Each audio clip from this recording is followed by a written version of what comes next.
இன்னைக்கு முருங்காவும் மாங்காவும் போட்டு நல்லா உணர்த்தியா பருப்பு குழம்பு வைக்க போறேன். அதாங்க சாம்பார் வைக்க போறேன். நல்ல காரசாரமான பருப்பு குழம்பு. வாங்க எப்படி செய்யறது அப்படிங்கிறத பார்க்கலாம்.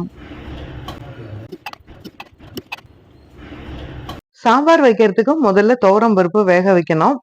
ஒரு துவரம் பருப்பு எடுத்துக்கிறேன். 3ல இருந்து 4 பேர் சாப்பிடுற அளவுக்கு வைக்கிறேன்.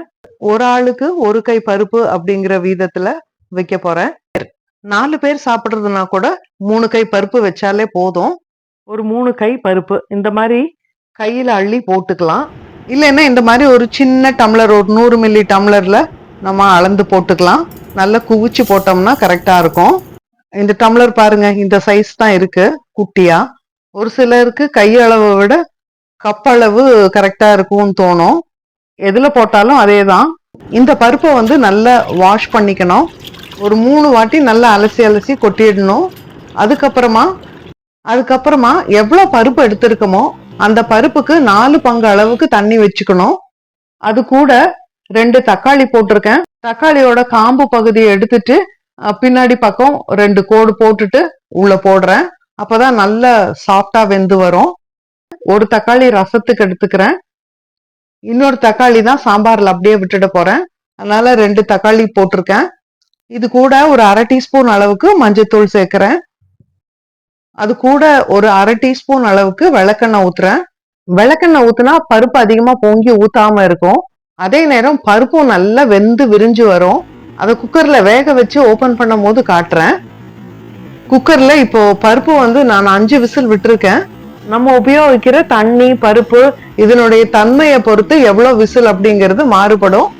எனக்கு வந்து 5 விசில் தேவைப்பட்டது.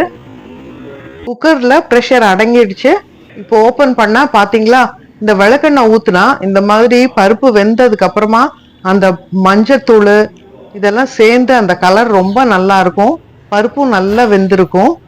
2 தக்காளியில ஒரு தக்காளிய ரசத்துக்காக எடுத்து வச்சுக்க போறேன். எடுத்து தனியா ஒரு பாத்திரத்துல போட்டு அதை நல்லா மசிச்சு விட்டு வச்சிடலாம். அது சூடா இருக்கும் போதே மசிச்சாதான் நல்லா மசியும். அதனால கரண்டிலேயே பாருங்க, இப்படி கரண்டியில போட்டு அமுத்தினதுமே அது நல்லா மசிஞ்சிருச்சு. சரி, அதை எடுத்து வச்சுக்கலாம். இப்போ இந்த தக்காளியை நல்லா மசிச்சு விட்டுடலாம். பருப்பு தண்ணி எல்லாம் பாருங்க எவ்வளவு நல்லா இருக்குன்னு. விளக்கெண்ணெய் ஊத்தினாதான் இந்த மாதிரி நல்ல பருப்பு நல்லா விரிஞ்சு வரும். நம்ம வைக்கிற சாம்பாரோ குழம்போ எதுவா இருந்தாலும் நல்லா இருக்கும். சாப்பிடும் போது முதல்ல சாதத்துல கொஞ்சம் பருப்பு நெய் போட்டு சாப்பிட்றதுக்காக கொஞ்சோண்டு பருப்பு எடுத்து வச்சுக்கிறேன். இப்போ இந்த மசிச்சு விட்ட பருப்போட சாம்பார் தூள் சேர்க்கிறேன். இது வீட்டுல அரைச்ச சாம்பார் பொடி. இந்த சாம்பார் பொடியோட ரெசிபி நான் ஏற்கனவே நம்ம சேனல்ல கொடுத்துருக்கேன். 3 ஸ்பூன் அளவுக்கு சாம்பார் பொடி சேர்த்திருக்கேன். நீங்க உங்க சாம்பார் பொடியோட காரத்தை பொறுத்து கூடவோ குறையவோ சேர்த்துக்கோங்க. எங்க வீட்டு சாம்பார் பொடி இந்த அளவுக்கு போட்டா நல்ல சுள்ளுன்னு காரத்தோட இருக்கும். சாம்பார் பொடியை போட்டதும் நல்லா கட்டி இல்லாம நல்லா கலந்து விட்டுறணும். ஏதாவது கொஞ்சம் கொஞ்சம் கட்டி இருந்தா கூட அது காயோட சேர்ந்து கொதிக்கும் போது அந்த கட்டி எல்லாம் போயிடும். இது கூட 2 டம்ளர் தண்ணி சேர்த்துக்க போறேன்.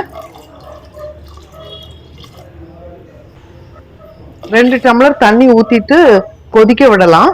சாம்பார் சூடாகி கொதிக்க ஆரம்பிக்கும் போது இந்த முருங்கைக்காவை போட்டுடலாம். கட் பண்ணி வச்சிருக்கிற முருங்கைக்காய் நான் ஒரு 3 முருங்கைக்காய் போட்டிருக்கேன்.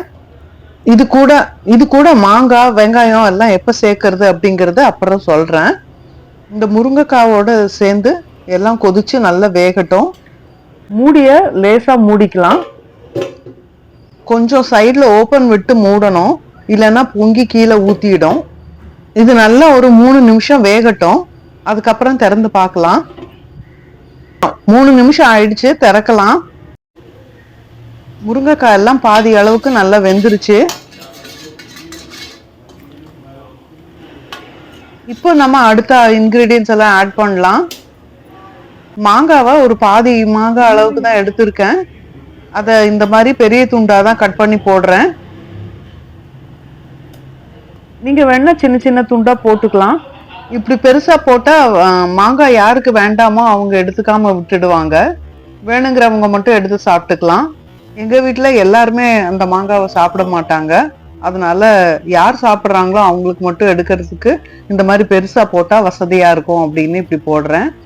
அது கூட ஒரு 10 சின்ன வெங்காயத்தை உரிச்சு வச்சு அதையும் போட்டுட்டேன். இப்போதான் உப்பு போடுறேன்னா, உப்பு அவரவர் டேஸ்ட்டுக்கு தகுந்த மாதிரி போட்டுக்கலாம். இப்போ இது நல்லா வேகட்டும். இது ஒரு 2 நிமிஷம் வேகணும். முருங்கைக்காவும் பாதி அளவுக்கு தான் ஏற்கனவே வெந்திருக்கு. மாங்காய் ரொம்ப வேக வேண்டாம், கொஞ்சம் அளவா வெந்திருந்தாதான் நம்ம எடுத்து சாப்பிட்றப்போ நல்லா இருக்கும். ஹலோ, இவ்வளவுதான் குழம்பு முடிஞ்சது அப்படின்னு சொல்லி போயிடாதீங்க. இனிமேதான் புளி ஊத்த போறேன், தேங்காய் போட போறேன், தாளிச்சு கொட்ட போறேன். இவ்வளோ வேலையும் இருக்கு. இருந்து கடைசி வரைக்கும் பாருங்க, அப்பதான் இந்த குழம்பு எப்படி ஃபுல்லா வைக்கிறது அப்படிங்கறதே தெரியும். இந்த குழம்பு நல்லா கொதிக்க ஆரம்பிச்சு 1 நிமிஷம் வேகட்டும். வெந்ததுக்கு அப்புறம் இந்த ஸ்டேஜ்ல குழம்பு டேஸ்ட் பார்த்துக்கலாம். ஏன்னா மாங்காவோட புளிப்பு எவ்வளோ இருக்கு அப்படின்னு தெரிஞ்சுட்டாதான் நம்ம அதுக்கு தகுந்த மாதிரி புளி ஊற்ற முடியும். இப்போ கரைச்சி வச்சிருக்கிற புளி, ஒரு அரை எலுமிச்சம்பழம் சைஸுக்கு புளி எடுத்து அதை ஊற வச்சு அந்த புளி தண்ணியை இதுல ஊத்துறேன். புளி ஊத்துறது அவங்கவுங்க டேஸ்ட்டுக்கு தகுந்த மாதிரி கம்மியாவோ ஜாஸ்தியாவோ ஊத்திக்கலாம். புளி ஊத்தி ஒரு 1 நிமிஷம் கொதிக்கட்டும். புளியோட பச்சை வாசனை போயிடும்.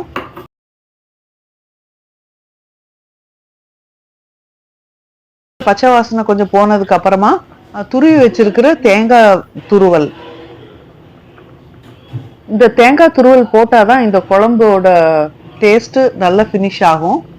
தேங்காய் துருவல் போடலைன்னா நம்ம அதை சாம்பார்னு சொல்லிட்டு போயிடலாம். இந்த தேங்காய் துருவல் எல்லாம் போடுறதுனாலதான் இது முருங்கைக்காய் மாங்காய் குழம்பு. ஒரு 2 டேபிள் ஸ்பூன் அளவுக்கு தேங்காய் துருவல் போடுறேன். போட்டு நல்லா கலந்து விட்டுடலாம். ஒரு அரை நிமிஷம் கொதிச்சதுன்னா போதும். தேங்காய், முருங்கைக்காய், மாங்காய் எல்லாம் பக்குவமா வெந்திருக்கு. இந்த குழம்புல எல்லாம் என்னன்னா, காய் ரொம்பவும் வேகக்கூடாது, வேகாமையும் இருக்கக்கூடாது. பதமா வெந்திருந்தா தான் நமக்கு கரெக்டா இருக்கும், சாப்பிட்றதுக்கு டேஸ்டும் நல்லா இருக்கும். குழம்பு இந்த அளவுக்கு இருந்தா கொஞ்சம் சாப்பாடுல ஊற்றி சாப்பிட்றதுக்கு நல்லா இருக்கும். இன்னும் திக்கா கூட வச்சுக்கலாம். ஒரு சிலர் நல்ல திக்கா பிடிக்கும் குழம்பு, அப்படி வேணும்னா அப்படி வச்சுக்கோங்க. அதுக்கப்புறம் என்னங்க, தாளிச்சு கொட்ட வேண்டியது தான். கடுகு, பெருங்காயத்தூள், கருவேப்பிலை தாளிச்சு கொட்டியிருக்கேன். குழம்புல காரம் கொஞ்சம் கம்மியா இருக்கு அப்படின்னு நினைச்சீங்கன்னா ஒரு மிளகா வத்தல் கூட நீங்க தாளிச்சு கொட்டிக்கலாம். அது கூட ஒரு பச்சை மிளகாவும் தாளிச்சு கொட்டினீங்கன்னா அந்த வாசனை ரொம்ப நல்லா இருக்கும். கமன முருங்காவும் மாங்காய் வாசனையோட முருங்காய் மாங்காய் பருப்பு குழம்பு ரெடியா இருக்குங்க. சுட சுட சாப்பாட்டுல ஊற்றி சாப்பிட்டோம்னா தேவ அமிர்தமா இருக்கும். இந்த முருங்கைக்காய் சாம்பாருக்கு ஈடு இணைய வேற எந்த சாம்பாருமே இல்லைங்க.